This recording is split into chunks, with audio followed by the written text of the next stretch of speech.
हम लोग पार्टनरशिप के रिवीजन में गुडविल पढ़ रहे थे। गुडविल के लिए मेनली दो मेथड्स हैं। एक है जब गुडविल के लिए नकद भुगतान किया जाए। गुडविल का खाता पार्टनरशिप फर्म में कब खोला जाएगा, गुडविल को बुक्स ऑफ अकाउंट में कब दिखाया जाएगा, जब गुडविल के लिए नकद भुगतान किया जाए, यानी गुडविल की खरीदारी की गई है। तो इसका मतलब हुआ कि जब खरीदारी एडमिशन के समय ही किया जाता है, नया शेयरधारक गुडविल के लिए नकद रुपया लाता है। जब गुडविल की खरीदारी नहीं की गई हो, उसके लिए नकद भुगतान नहीं हो रहा हो, तो गुडविल का खाता नहीं खोला जाएगा, यानी गुडविल को बुक्स ऑफ अकाउंट में नहीं दिखाया जाएगा। तो उसका दूसरा उपाय है अकाउंटिंग स्टैंडर्ड 26 AS 26 या न्यू इंडियन अकाउंटिंग 38 के अनुसार उसका उपाय है इंटरनली क्रिएटेड गुडविल, आंतरिक रूप से सृजित ख्याति। जब गुडविल का रकम नकद नहीं आता है, गुडविल की नकद खरीदारी नहीं होती है, तो गुडविल के लिए खाता हम नहीं खोलते हैं, उसका लेखा जोखा नहीं करते, बुक्स अकाउंट नहीं दिखाते हैं, उसे कैपिटल अकाउंट से एडजस्ट करते हैं। तो इसके लिए अकाउंटिंग स्टैंडर्ड 26 AS 26 या न्यू इंडियन अकाउंटिंग स्टैंडर्ड 38 के अनुसार इंटरनली गुडविल क्रिएट किया जाता है, आंतरिक रूप से ख्याति खाता सृजित किया जाता है। तो क्या लिखा होता है? इंटरनली गुडविल क्रिएट करने का मतलब ये हुआ कि गुडविल के लेखा जोखा को आप पार्टनर्स के कैपिटल अकाउंट से एडजस्ट करें। पार्टनर्स के कैपिटल अकाउंट से ये एडजस्टमेंट तभी होगा जब ख्याति की नकद रकम नहीं आ रही हो, ख्याति नकद खरीदारी नहीं हुई। तो अब देखते हैं इसका AS 26 या न्यू इंडियन अकाउंटिंग स्टैंडर्ड 38 का यूज, प्रयोग कहाँ कहाँ है। एडमिशन के समय क्या करेंगे आप? एडमिशन के समय हम करते हैं new partner capital account DR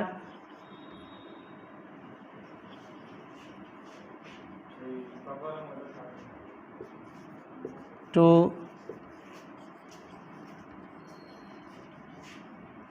old partners capital account. हो गया कैपिटल से एडजस्टमेंट। पुराने शेयरधारकों के पूंजी खाता में यह क्रेडिट हो जाएगा और नए शेयरधार का पूंजी खाता डेबिट हो जाएगा। नए शेयरधार का पूंजी खाता भी लेते हैं हम और करेंट अकाउंट से भी कभी कभी करते हैं। न्यू पार्टनर्स करेंट DR, दोनों में कोई एक। तो ये एडमिशन के समय। रिटायरमेंट के समय यही लेखा क्या होगा? रिटायरमेंट के समय यही लेखा होगा continuing partners capital account DR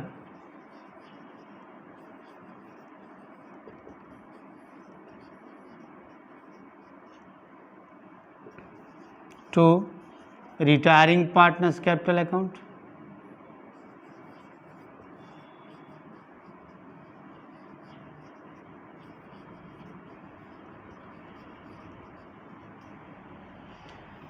अब आते हैं मृत्यु के समय क्या होगा। मृत्यु के समय होगा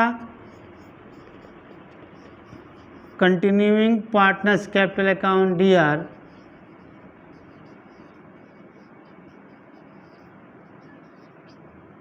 to deceased partner capital account, मृत शेयरधारक।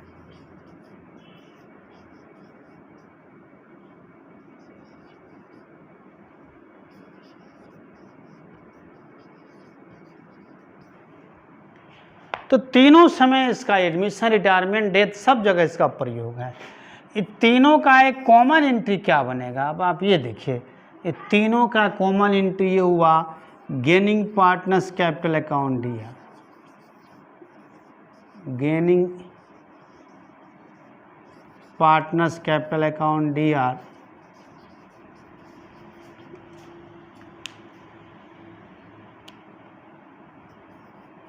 to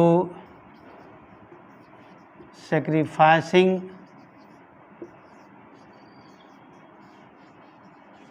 partners capital account.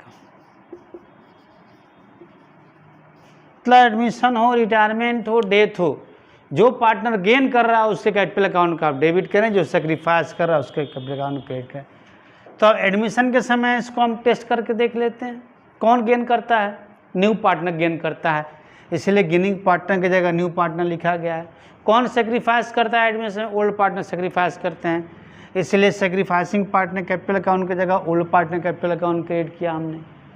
अब रिटायरमेंट के समय देखते हैं कौन गेन करता है। A, B, C में से C रिटायर कर जाए तो C का हिस्सा किसको मिलेगा, किसको जाएगा? A और B को जाएगा, यानी A और B को पहले से ज़्यादा हिस्सा मिलेगा, यानी A और B गेन करेंगे। तो A और B कंटिन्यूइंग पार्टनर हुए। अब कौन सेक्रीफाइस करेगा? जो रिटायर करेगा वो अपना हिस्सा छोड़ कर जाएगा। तो गेनिंग पार्टनर की जगह यहाँ रिटायरमेंट के समय कंटिन्यूइंग पार्टनर्स कैपिटल अकाउंट हो गया, आज सेक्रीफाइसिंग पार्टनर जो retiring partner capital account create हो गया। डेथ में भी यही होगा, जो मर गया वो सेक्रीफाइस करेगा, जो बच गया वो गेन करेंगे। तो कंटिन्यूइंग पार्टनर गेनिंग पार्टनर हो गया, डिसीज पार्टनर सेक्रीफाइसिंग पार्टनर हो गया। तो यही होता है अकाउंटिंग स्टैंडर्ड 26 या न्यू इंडियन अकाउंटिंग स्टैंडर्ड 38 के अनुसार हम गुडविल का लेखा तब करते हैं जब गुडविल को नगद खरीदारी नहीं की गई हो, गुडविल को परचेज नहीं किया गया हो, यानी उसके लिए नगद रकम का लेन देन नहीं हुआ। अगर नगद रकम का लेन देन हुआ है तब तो हम वही जो पहले बताए हैं वही लेखा करेंगे। अब देखते हैं नगद रकम का लेन देन केवल एडमिशन के समय ही होता है। रिटायरमेंट और डेथ में गुडविल के लिए नगद लेन देन नहीं होता है। रिटायरमेंट और डेथ में गुडविल का एक ही लेखा होता है, जो अकाउंटिंग स्टैंडर्ड 26 या न्यू इंडियन अकाउंटिंग स्टैंडर्ड 38 के अनुसार है, वही वाला लेखा होगा gaining partners capital account DR to sacrificing partner capital account. यानी गुडविल के अकाउंटिंग ट्रीटमेंट को देखें तो सबसे ज़्यादा अकाउंटिंग ट्रीटमेंट गुडविल का admission of a new partner में है। रिटायरमेंट और डेथ में एक ही लेखा है गुडविल का, gaining partners capital account DR to sacrificing partner capital account. इन रिटायरमेंट और डेथ में अकाउंटिंग स्टैंडर्ड 26 या न्यू इंडियन अकाउंटिंग स्टैंडर्ड 38 के अनुसार लेखा होगा, नगद खरीदारी वाला लेखा नहीं होगा। अब गुडविल के बाद हम लोग चलते हैं, गुडविल के बाद फंडामेंटल में आप क्या पढ़े थे? गुडविल के बाद हम लोग पढ़े थे सेक्रीफाइसिंग रेशियो पर आते हैं, गेनिंग रेशियो पर आते हैं। तो सेक्रीफाइसिंग रेशियो आप कैसे निकालते हो?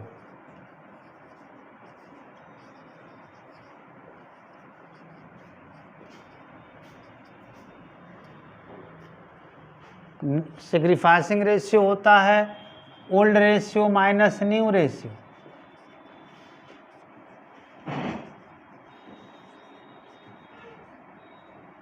गेनिंग रेशियो कैसे निकलता है?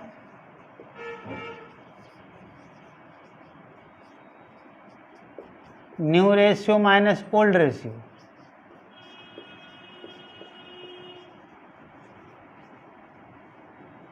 यानी जब पार्टनरशिप के कॉन्स्टिट्यूशन में कोई परिवर्तन होता है, नया साझेदार के आने के समय, पुराने साझेदार के जाने के समय, पुराने किसी एक साझेदार के मृत्यु के समय, जब साझेदारी के संविधान में परिवर्तन होता है, उसके बेसिक स्ट्रक्चर में परिवर्तन होता है, तो उसमें कुछ लोग का लाभ हानि का अनुपात पहले से कम हो जाता है, तो कहा जाएगा कि वे सेक्रीफाइस कर रहे हैं। और कुछ लोगों का लाभ हानि का अनुपात पहले से बढ़ जाता है तो कहा जाता है कि वे गेन कर रहे हैं। तो sacrificing ratio old ratio minus new ratio, gaining ratio new ratio minus old ratio. अगर हम सेक्रीफाइसिंग रेशियो निकाल रहे हों, किसी का माइनस में डार्ट फिगर आ जाए तो समझिए वो गेन कर रहा है। अगर हम गेनिंग रेशियो निकाल रहे हैं, किसी का माइनस में फिगर आ जाए तो समझिए कि हम सेक्रीफाइस कर रहे हैं। फिर न्यू प्रॉफिट शेयरिंग रेशियो भी आपने पढ़ा। तो new profit sharing ratio admission के समय ही थोड़ा लंबा है, कई विधियाँ हैं। रिटायरमेंट और डेथ में तो कोई खास चीज़ है नहीं, नया लाभ हानि का अनुपात निकालना। इसके अलावे आपने undistributed profit and loss, general reserve fund वगैरह पढ़ा। तो उसमें क्या पढ़ा आपने कि भाई रिजर्व फंड, जनरल रिजर्व या प्रॉफिट एंड लॉस अकाउंट के खाते को बंद कर दिया जाए, एक तरीका, और एक तरीका पड़ा खाते को बंद नहीं किया जाए। खाते को बंद कर दिया जाए का मतलब ये हुआ कि जब हम नया बैलेंस शीट बनाएं न्यू पार्टनरशिप फर्म का, तो बैलेंस शीट में general reserve, reserve fund, profit and loss नहीं दिखना चाहिए। अब खाते को बंद नहीं किया जाए, खुले रखा जाए, तो इसका मतलब हुआ कि नए बैलेंस शीट में general reserve, reserve fund, profit and loss अभी भी दिखेंगे। तो दो विधियों से इनका हम लेखा करते हैं। तो जब इनके खाते को बंद कर दिया जाए तो क्या लेखा करते हैं, तब हम अगर profit and loss account balance sheet के लायबिलिटी में है तो प्रॉफिट एंड लॉस अकाउंट या to partners capital account. Reserve fund general reserve balance sheet के लायबिलिटी साइड में है, उसका भी यही लेखा होता है, जनरल रिजर्व अकाउंट या to partners capital account, reserve fund account या to partners capital account, profit and loss account या टू पार्टनर्स कैपिटल अकाउंट। अगर profit and loss account balance sheet के संपत्ति पक्ष में लिखा है या लिखा है प्रॉफिट एंड लॉस अकाउंट का डीआर बैलेंस है, तो समझिए कि अनडिस्ट्रीब्यूटेड लॉस है और विभाजित हानि है, इसका लेखा होगा पार्टनर्स कैपिटल अकाउंट या टू प्रॉफिट एंड लॉस। तो जब ये लेखा हम कर देंगे तो जब नया बैलेंस शीट हम बनाएंगे उसमें प्रॉफिट एंड लॉस या रिजर्व फंड वगैरह नहीं दिखाएंगे। लेकिन एक तरीका इसमें ये भी आप पढ़े हैं कि इनके खाते को बंद नहीं करना है, यानी नए बैलेंस शीट में ये सब चीज़ दिखेंगे। यानी इसको इस तरह से भी कह सकते हैं आप, इनका लेखा भी कर लीजिए और ये नए बैलेंस शीट में दिखने भी चाहिए। तो क्या होगा, जिस तरह से अभी आपने गुडविल का देखा कि गुडविल का हमें लेखा जोखा नहीं करना है ना, यानी बैलेंस शीट में नहीं दिखाना है इसको, और लेखा जोखा नहीं करना है तो कैपिटल अकाउंट से एडजस्ट कर दिए। तो यहाँ भी वही होगा, सीधे सीधे हम कैपिटल अकाउंट से एडजस्ट करेंगे, यही वाला एंट्री बनेगा गेनिंग पार्टनर्स कैपिटल अकाउंट या to sacrificing partner capital account. यानी पहले हम गेनिंग सेक्रीफाइसिंग रेशियो निकालेंगे, आज जो भी आइटम है, रिजर्व फंड है, जनरल रिजर्व है, प्रॉफिट एंड लॉस है, उसमें जो पार्टनर जितना गेन किया उसका उतना गेन निकालेंगे, जो पार्टनर जितना सेक्रीफाइस किया उसमें उतना सेक्रीफाइस निकालेंगे, और तब एंट्री बनाएंगे जो गेन किया होगा उसका कैपिटल अकाउंट डीआर, जो सेक्रीफाइस किया उसका कैपिटल अकाउंट सीआर। अब इसमें एक बात महत्वपूर्ण है कि यदि लॉस हो, केवल लॉस हो, जिससे बैलेंस शीट के एसेट साइड में प्रॉफिट एंड लॉस हो या profit and loss account DR balance लिखा हो, तो उसके लिए gaining partners capital account to sacrificing partner capital account नहीं होगा, इसका उल्टा लेखा होता है उसमें, वहाँ होगा sacrificing partner capital account DR to gaining partner capital account. तो कुल मिला के हम लोगों ने क्या समझा कि अगर इनके खाते को बंद करना है तब तो सीधे सीधे आप इनको डेबिट करिए या पार्टनर्स कैपिटल अकाउंट को क्रिएट करिए। अगर इनके खाते को बंद नहीं करना है तब reserve fund, general reserve, PL general entry में नहीं आएगा, तब आप लंबा प्रोसेस है, आप सेक्रीफाइसिंग गेनिंग रेशियो निकालिए और फिर रिजर्व फंड वगैरह में सेक्रीफाइस गेन निकालिए पार्टनर का, तब सिर्फ एक एंट्री बनाकर आप काम चलाइए, गेन जो गेन किया है उसका कैपिटल अकाउंट दिया, जो सेक्रीफाइस किया उसका कैपिटल अकाउंट क्रेडिट। इसके बाद आपने पढ़ा revaluation of assets and liabilities, revaluation of assets and liability, संपत्तियों और दायित्वों का पुनर्मूल्यांकन। यहाँ भी दो मेथड हैं, दो तरीके हैं कि नए बैलेंस शीट में संपत्तियों और दायित्वों के परिवर्तित मूल्य को, नए वैल्यू को, नए मूल्य को दिखाना है, और एक है कि आप परिवर्तन का लेखा भी कर दीजिए लेकिन नए बैलेंस शीट में संपत्तियों और दायित्वों को पुराने मूल्य पर ही दिखाइए, नए मूल्य पर आप मत दिखाइए। तो हम नए बैलेंस शीट में बदले हुए मूल्य पर दिखाते हैं, तब वृद्धि और कमी का अलग अलग लेखा करना पड़ेगा। क्या लेखा होगा? संपत्ति के मूल्य में वृद्धि का आप क्या एंट्री करेंगे? संपत्ति में वृद्धि, एसेट्स अकाउंट DR, जिस संपत्ति में वृद्धि हुआ उसका नाम डेबिट करें टू रीवैल्यूएशन अकाउंट। याद रखिए, रीवैल्यूएशन को हम लोग प्रॉफिट एंड लॉस एडजस्टमेंट भी कहते हैं, P/L adjustment, not PL appropriation, PL adjustment, दोनों का एक ही मतलब होता है। तो कहीं कहीं profit and loss adjustment account खोलने को पूछा जाता है, तो समझिए आपको रिवैल्यूएशन अकाउंट खोलना है। तो संपत्ति के मूल्य में वृद्धि का लेखा हो गया assets account DR to revaluation, यानी जिस संपत्ति के मूल्य में वृद्धि हुई उसका नाम डेबिट करिए और रिवैल्यूएशन को क्रेडिट करिए। अब आते हैं संपत्ति में कमी, इसका उल्टा लेखा करेंगे हम, revaluation account DR to assets account, जिस संपत्ति में कमी हुई है उसका नाम क्रेडिट करिए। अब आते हैं दायित्व में वृद्धि,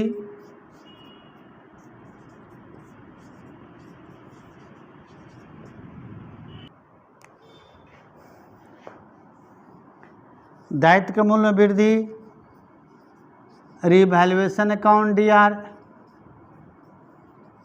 to liabilities,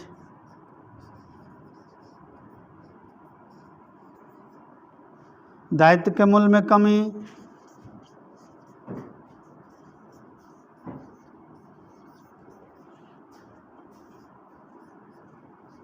liabilities account DR to revaluation. तो ये यहाँ संपत्ति और दायित्व का नाम लिखा जाएगा। ये 4 एंट्री होते हैं, आप चाहें तो दोनों को एक साथ, 2 को एक साथ मिला दें, जैसे ये और ये, पहला और चौथा एक साथ कर दें और दूसरा तीसरा एक साथ कर दें। तो अब जरूरी नहीं है कि सारे संपत्ति दायित्व में कमी वृद्धि होगा ही, जिसमें भी हुआ हो उसका आप एंट्री बनाइए। और ज़रूरी नहीं है कि 4 ही होगा, 1 भी हो सकता है, 2 भी हो सकता है। तो जो भी हो उसका एंट्री बनाएं और रिवैल्यूएशन अकाउंट का प्रॉफिट या लॉस निकालें। आप देखें कि रिवैल्यूएशन डेबिट वाला बड़ा है तो क्रेडिट छोटा होगा, क्रेडिट वाला बड़ा है तो डेबिट छोटा होगा। तो अगर क्रेडिट वाला बड़ा है तो समझिए प्रॉफिट होगा, डेबिट वाला बड़ा है तो समझिए लॉस होगा। तो प्रॉफिट के लिए क्या करिएगा आप? प्रॉफिट के लिए करिएगा revaluation account DR to partners capital account, साझेदारों के पूंजी खाता में दिखाएंगे to partners capital account. Loss के लिए इसका उल्टा हो जाएगा partners capital account DR to revaluation account. तो ये रिवैल्यूएशन टॉपिक हुआ, ये बेसिक चैप्टर है, बेसिक कंसेप्ट यानी फंडामेंटल, एडमिशन, रिटायरमेंट, डेथ, सब जगह है, हर चैप्टर में कॉमन चीज़ है ये। तो जैसे कैपिटल अकाउंट कॉमन है हर चैप्टर में, ये भी कॉमन है हर चैप्टर में। तो एक तरीका हुआ कि रिवैल्यूएशन का पूरा एंट्री बनाएं, प्रॉफिट लॉस से कैपिटल अकाउंट में बांट दें, और जब आप नया बैलेंस शीट बनाएं तो सारे संपत्तियों में कमी या वृद्धि करके दिखाएं, जो जहाँ वृद्धि हुआ बढ़ा के दिखाएं, जहाँ कमी हुई घटा के दिखाएं। एक तरीका है कि आप कमी वृद्धि करिए लेकिन नए बैलेंस शीट में संपत्तियों दायित्वों को पुराने मूल्य पर ही, ओल्ड प्राइस पर ही दिखाइए। तब ऐसे नहीं बनेगा। तब क्या होगा कि कमी वृद्धि सबको लेके हम रफली एक प्रॉफिट, रिवैल्यूएशन प्रॉफिट या रिवैल्यूएशन लॉस निकालते हैं। ऐसे संपत्ति के मूल्य में वृद्धि को हम प्लस मान लिए तो दायित्व के मूल्य में कमी को भी प्लस मानेंगे। संपत्ति के मूल्य में वृद्धि है, दायित्व के मूल्य में कमी को प्लस में ले लिए, और संपत्ति के मूल्य में कमी और दायित्व के मूल्य वृद्धि को माइनस में ले लिए। तो इस तरह से करके हमें पता चलेगा कि सब जोड़ेंगे तो प्रॉफिट हुए लॉस, यानी इफेक्ट ऑन रिवैल्यूएशन अकाउंट निकालेंगे, फिर हम सेक्रीफाइसिंग और गेनिंग रेशियो निकालेंगे, फिर रिवैल्यूएशन प्रॉफिट का सेक्रीफाइस गेन निकालेंगे। तब सिर्फ एक एंट्री से हमारा काम चल जाएगा, गेनिंग पार्टनर्स कैपिटल अकाउंट या to sacrificing partner capital account, यानी जो पार्टनर गेन किया होगा उसका पूंजी खाता हम डेबिट करेंगे, जो पार्टनर सेक्रीफाइस किया होगा उसका हम पूंजी खाता क्रेडिट करेंगे। तो अब नया चीज़ हम लोग फिर अगले क्लास में पढ़ेंगे।